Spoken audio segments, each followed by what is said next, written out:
Hello বন্ধুরা, তোমরা দেখতে পাচ্ছ যে আমরা একটা নতুন ভিডিও নিয়ে চলে এসেছি। আজকে আমরা শিখব কিভাবে কম্পিউটার স্লো মোশনে রেখে দিলে কিভাবে আমরা নাম কিংবা বাবল সেট করব। তো তারা ভিডিওর মধ্যে নতুন, তো তারা ভিডিওটাকে লাইক করো এবং সাবস্ক্রাইব করো। সাবস্ক্রাইব করতে একদমই ভুলবে না, কেননা এরকম নিত্য নতুন ভিডিও সবার প্রথমে দেখার জন্য। তো দেখতে পাচ্ছ বন্ধুরা যে আমার কম্পিউটারের মনিটরে একটা লেখা শো হচ্ছে এবং এটা সাইডে যাওয়া আসা করছে। তো এটা তোমরা কিভাবে করবে চলো দেখে নিই। তো প্রথমত আমাদের কম্পিউটারটাকে অন করে নিতে হবে। তারপর মাউসে রাইট ক্লিক করার পর পার্সোনালিতে যেতে হবে। পর আমাদের পার্সোনালি ক্লিক করতে হবে।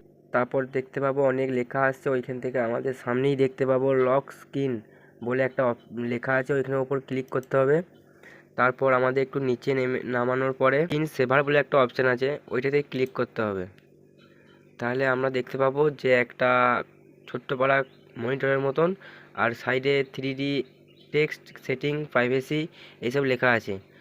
তার মধ্যে থেকে আমরা এরপর যেমন যেটা চুজ করব, 3Dটা ক্লিক করার পর নর্মাল থাকবে, এটা নন ক্লিক করার পর ব্ল্যাক আছে, বাবলস আছে, দেখতে পাচ্ছ যে এরকম বাবলসটা উড়বে কম্পিউটার মনিটরের মধ্যে।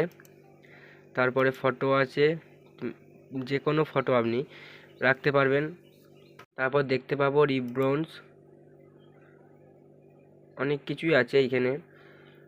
এরপর যেটা পছন্দ সেটা সিলেক্ট করার পর আমরা সাইডে প্রাইভেসি বলে একটা অপশান আছে, ওইখানে ক্লিক করলে আমরা দেখতে পাবো যে আমাদের কম্পিউটারে কেমন কীরকম লাগছে কিংবা কত সুন্দর দেখতে লাগছে।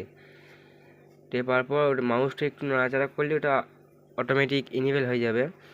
তারপর যেটা আপনার পছন্দ সেটা সিলেক্ট করার পর নিচে ওকে বলে একটা অপশান আসবে, ওটা ক্লিক করে দিতে হবে।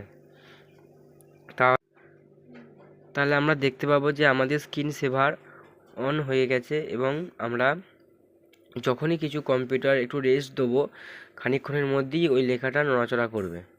তো আমরা প্রথমে মাউসে রাইট ক্লিক করার পর পার্সোনালিতে যাওয়ার পর লক স্ক্রিনে ক্লিক করব। একটু নিচে নামানোর পর স্ক্রিন সেভার বলে একটা অপশান আছে, ওটা ক্লিক করব। তাহলে দেখতে পাবো যে আমাদের সামনে এরকম একটা চার্ট ওপেন হয়ে এসেছে। এখান থেকে আমরা ওয়েট বলে যে অপশানটা আছে, বাড়া কমা এবং আমরা ক মিনিট ক সেকেন্ড রাখতে পারবো, তার জন্য এটা দিয়েছে। লাইক এবং সাবস্ক্রাইব করে দিয়ে পাশে থাকো বন্ধুরা, এরকম নিত্য নতুন ভিডিও পাওয়ার জন্য চ্যানেলটাকে সাবস্ক্রাইব করতে একদমই ভুলবে না। তো চলো বন্ধুরা,